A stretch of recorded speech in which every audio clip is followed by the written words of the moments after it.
So now that we've unwrapped the gun, it's time to take our unwrap and put it into Photoshop. And the only thing I've done since the last tutorial is just went into the UV and sized everything up as much as possible, so we're not wasting any space. As you can see, all the checkers are kind of half decent sizes. Nothing too, other than the clip there, sort of warped or anything. So what we're going to do, let's go into our edit on the UV modifier, and we're going to go Tools, Render UV Map. Right, by default your seam edges will be a green colour. What we do is just take that down to white. You really want to untick show overlap. I'm going to do 1024 by 1024, and we're just going to hit render. So you end up with this nice white and black UV map. I'm just going to save that to glock2.jpg. Save. Okay.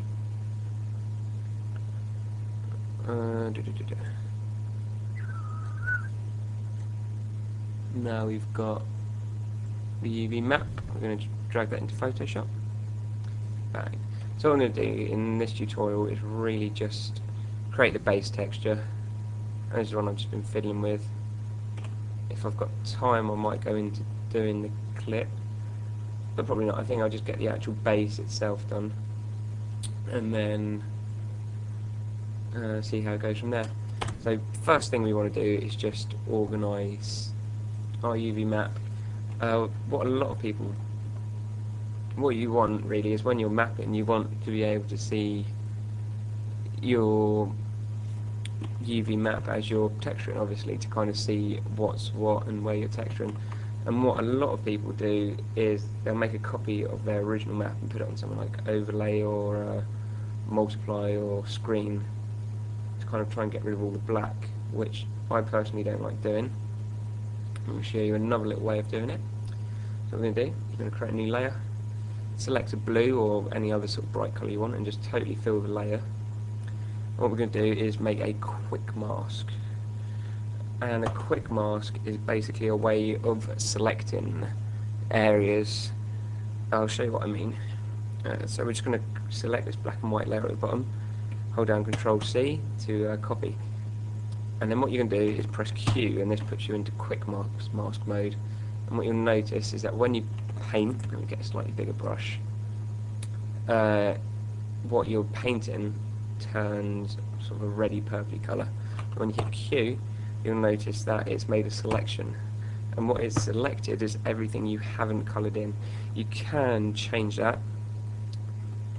So what some of you might guess is that I'm just going to hit quick mask and I'm going to Control V, and now that has made a selection, which is my UV map. I'm going to hit Q again.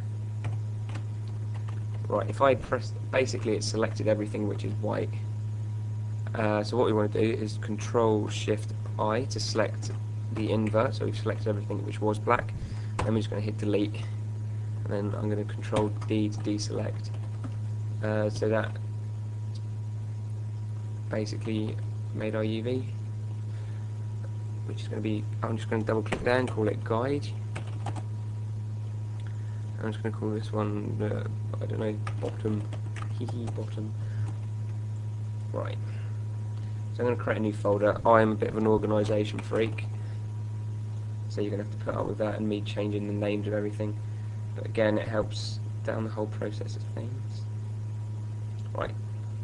So we're going to create a base metal. First of all, we're going to select the two greys. And I've selected sort of a medium-y sort of grey, and then I've pressed X, which is a change here. You can have two colours selected at any one time, and as you hit X, it will swap through those two colours, as you can see. Okay, so I've selected two greys, one sort of a slightly darker grey and one a slightly lighter grey. I'm going to just filter, render clouds. Let's hide our UV map, which gives us a nice sort of random mix of junk. I'm going to add noise at around 15 to 20 on Gaussian and monochronic. This just basically makes it black and white. I mean, I don't know any technical terms, but As you can see there, it's all coloured dotties, but we don't want that. We just want black and white. So we want chronic. And then we want to do blur, Gaussian blur, just on 1 pixel, which will slightly blur everything. And that basically, doing those two, sets you up to use the artistic filter of palette knife. If you don't do those two, the filter won't really work or come out with the results that we want. So you can see it's sort of speck, I don't know, slightly rocky, I guess, I don't know. So stroke size 15, detail 3, that will do. Just hit OK.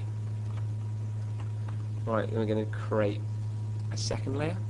We're going to again go noise, add noise. Select them. Filter.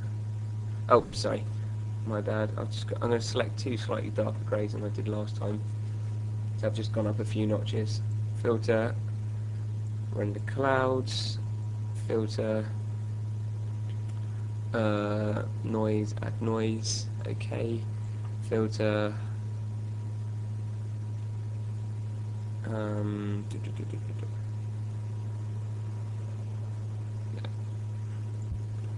so I just realised I was going to do something totally different to this, but I can't really be bothered to start again. I was going to show you how actions work.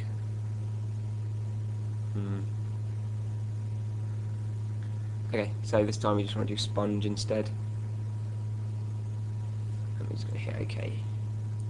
Right, what we're going to do is select our first one, which is going to go image, adjustments, and contrast. We're going to take the contrast down by -80. And obviously it sort of it blends the colours together a bit more and takes away the harshness.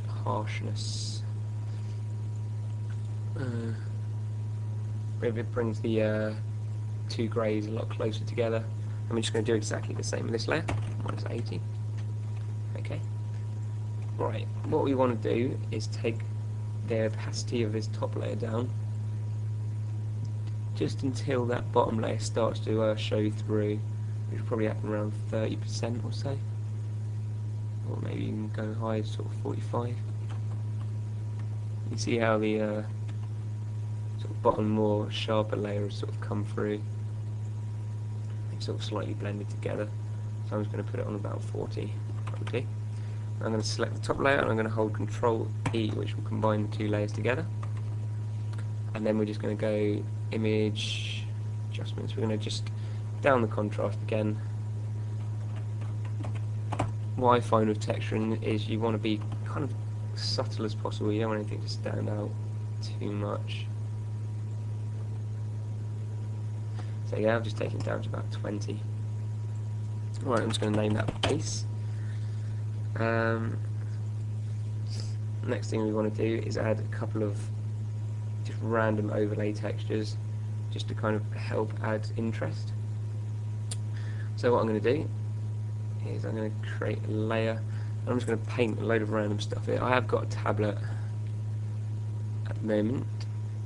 I've got lots of random crazy brushes. Let's just find one which should be, I don't want to save it. What's that? Try this one. So I'm going to just get a sort of crazy purple colour. I'm going to chuck a load of this on. This is going to run very slow apparently.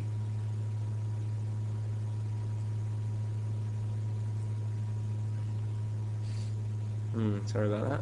I think it's probably because I've got Max open as well.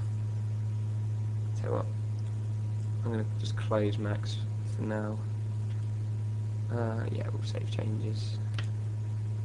Hopefully that will make it run a little touch faster. I'm going to go into get some of these sort of limey greens. Just put some splotches all over the place. I'm also going to go in and add some blues as well.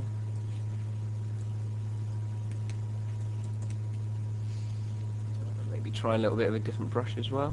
What's this one do? Not much, apparently.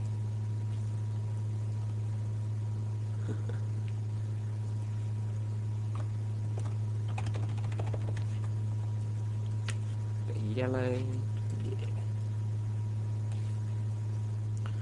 do have some hair brushes which I found quite good. I'm not sure what set they are.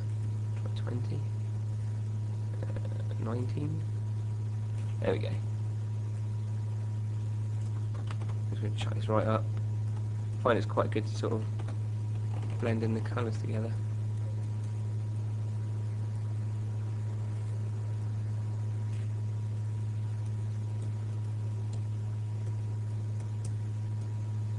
There we go, that will do. I'm going to put the blending option onto overlay. I'm going to just put the opacity down to about 10, and I'm going to put fill down to 50. Of course, you can keep fiddling with this until you're quite happy with it. Right, we're going to add another 2 overlay textures, both of which just add a bit of interest.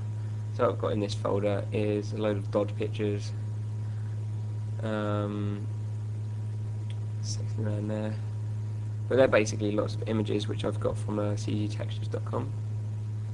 Pretty damn good website. Well, doesn't really matter which images you choose, but I've got one concrete image, and I'm also going to take a metal image. I don't think I've got too many.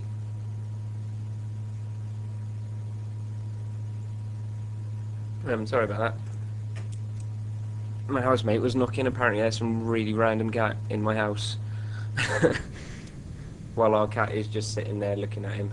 Anyway, what I was doing was just putting on a couple of random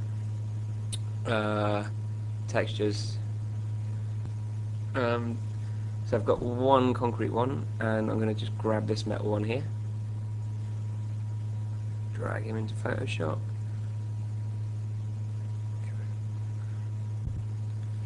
Alright, so I'm just going to go Control A and just drag him over to this image. Control T to transform. I'm just going to sort of size it up a bit better. Hit Enter, and I'm going to just take a chunk out of this one. I don't really want these holes.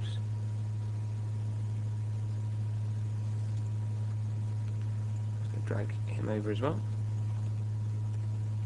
And again, Control T just to bring a lot more of the details together. Right, both of these we want to put on overlay. As you can see, a lot of that detail has gone through into our base texture, but quite a lot too much. I'm just going to put the opacity down to about 20 on each of them. Put the fill down to about 50 as well. And now it's just a matter of really just playing with the opacities and things until you're happy. So yeah, I've put both of them down to 10, fill 50. This guy's on 5 and 50. I might even bring him down a little bit more.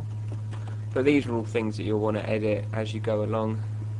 Say this is just the base really. Overlay 1, overlay 2.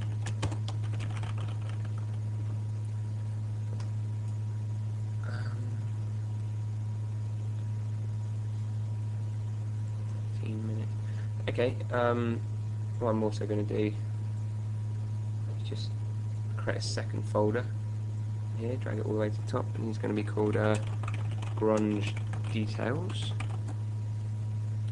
I'm going to create about 4 layers in there. For the bottom one, speckle, second one, random, random. Next one, scratches, and the last one, damage. I'm going to put all of these onto screen,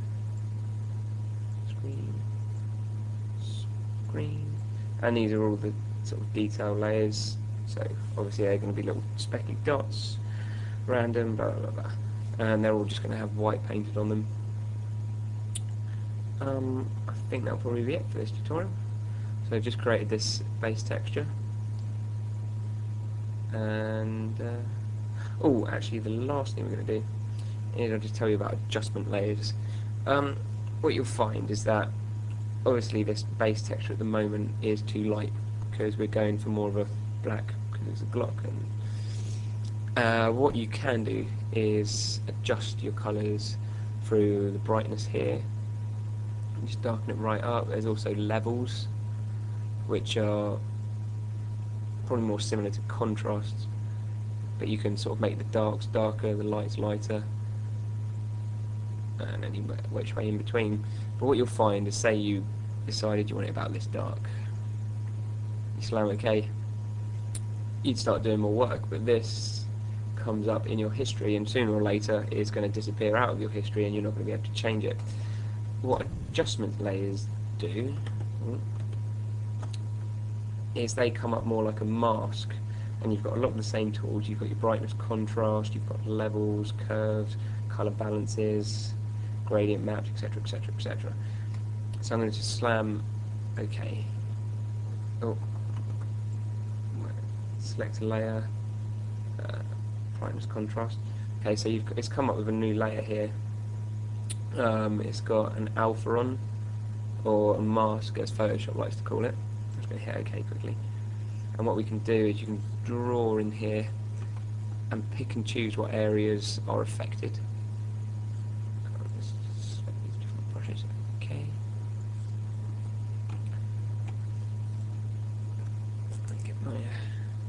I'm going to colour in half of this with black, and as you see it comes up on our mask just here.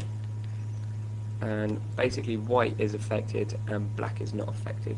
So what you'll notice is as I double click on here, bam, I can change the darkness and it will only apply to half of the texture. We can hit OK. And what's good about this, which is different to the other one I showed you just now, which goes through the history, etc., it stays as a layer which you can always open up and adjust.